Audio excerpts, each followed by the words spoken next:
मौजूदा विधायक की स्थिति क्या है हल्के में काम को लेकर, आप क्या मानते हैं? आप मेरे से पूछ इसलिए है कि संदेह शब्द स्थिति है और खतरे में आ गई है, इसलिए आप पूछ रहे हैं बार बार। सारी बात तो मेरे क्यों छो, उसकी ये स्थिति है कि चुनाव के दौरान जूता परेड हो सकती है, उसको घुसने नहीं दिया जाएगा।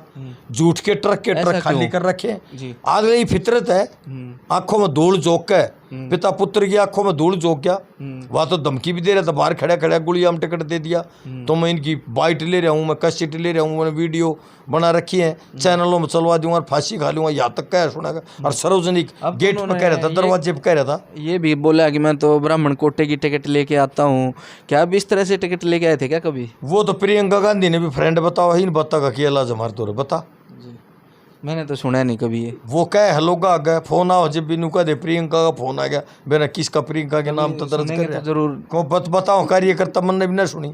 अब कुछ बातें मौखिक बोल रहे, मौखिक हो जो बताऊं वे बता रहे हो ना, मौखिक बातें होती है और रिकॉर्ड करे, हमारे बेरा नहीं के रिकॉर्डेड है, बाइट चल रही है, तो इन बातों का क्या है? ठीक है, गुल्ले छोड़ने की दिन छोड़, कल संडे है ना, प्रतिबंध है संडे कल वो मंडी में ना हो गए तब ना वो ढूंढेगा नहीं है, ये बात थोड़ी उठ है।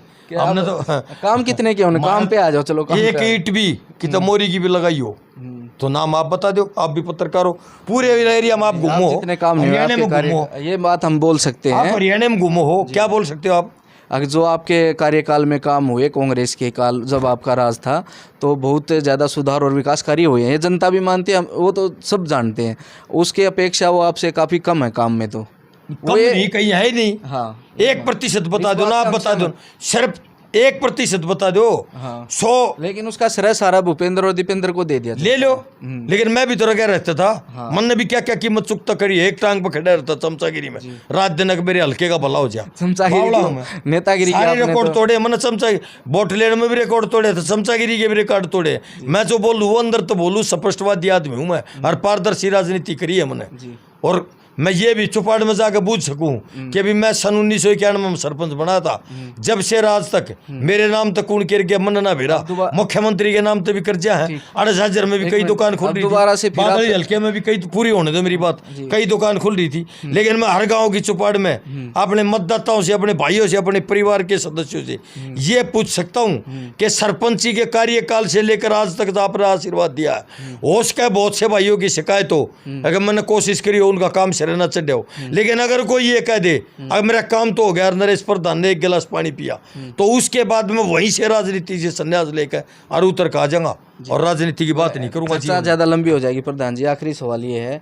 2024 के लिए बिल्कुल आप तैयार हैं, है ना? मैं तैयार नहीं हूँ, मेरे भाईचारा तैयार है। और मेरे को प्रतीत होता है जब मैं जाता हूँ, जब मेरे सर पर धरना तो राम राम करूँ, और जब मेरी राम राम ले हैं उत्साहित हो गए और पुचकार हैं, उस टाइम अंदाजे बया हो जाता है कि मेरे भाई मेरे ऊपर मेहरबान है। जी, शुक्रिया बातचीत के लिए।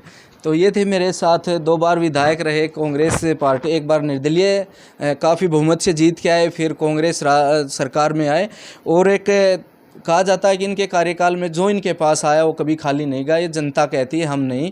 और आप अपने दिल की बात है वो खुलकर सामने रखते हैं, चाहे कोई भी इनसे, चाहे इनका कार्यकर्ता पूछे या पत्रकार पूछे या किसी भी लेवल पर हो, अपनी बात रखने में कभी पीछे नहीं रहते। और ये कहा ये भी जाता है कि किरण चौधरी का जो एक बार खेमा बना था उसमें भी चले गए थे, और हुड्डा के काफ़ी नज़दीकी और वफादार भी थे। ऐसी बातें इनकी चलती रहती हैं। और 2024 के लिए कांग्रेस पार्टी के लिए अगर नरेश प्रधान चुनाव लड़ते हैं तो मैं मान के चलता हूँ कहीं ना कहीं, अगर नरेश प्रधान 2024 में विधानसभा का चुनाव बादली विधानसभा से लड़ते हैं तो ये भाजपा के लिए नहीं, कांग्रेस के लिए नहीं, सभी के लिए एक मुसीबत की घंटी गले में बन सकती है, क्योंकि बड़ा वोट बैंक है वो इनके साथ है। क्योंकि हर घर तो नहीं तो गांव में लगभग कहा जाता है कि 100-150 नौकरियां इन्होंने दी हैं, जो ऑन रिकॉर्ड है। और जो फील्ड में हम जाते हैं, सर्वे होते हैं, उसमें भी ये निकल के आया कि नरेश ने जो रोजगार दिए हैं वो वोट इनकी बंधी हुई हैं। तो 15 से 20 हज़ार की लीड ये अपनी खुद की लेके चलते हैं, और एक विधानसभा में 15 या 20 हज़ार की लीड किसी भी कैंडिडेट के लिए वो एक सकारात्मक लगाएं या पॉजिटिव बात हम लगा के चलें, और आने वाला वक्त बताएगा किसके पास, किसकी दुकान में कितना सामान होगा। वो बादली की जनता तय करेगी, किसको आशीर्वाद देती है, किसको नकारती है। चुनाव होगा वो काफ़ी अच्छा रहेगा, और हॉट सीट भी मान के चलें, क्योंकि दीपेंद्र सिंह हुड्डा, ओम प्रकाश धनखड़, नरेश प्रधान, सभी की राजनीति बादली से चलती है, और हरियाणा की पूरी राजनीति इसी हल्के से में पूरी निगाहें भी रखती है और नज़रें भी रहती हैं, और हमारी नज़रें भी उस चुनाव पे रहेंगी। और बीच में जो इनका दुख होगा, जो इनकी बातें होंगी, जो इनकी चर्चाएं होंगी, वो फिर हम आप तक पहुंचाने की कोशिश करेंगे। जब तक बने रहे मेरे साथ और देखते रहें न्यूज़ एजेंसी झज्जर। शुक्रिया।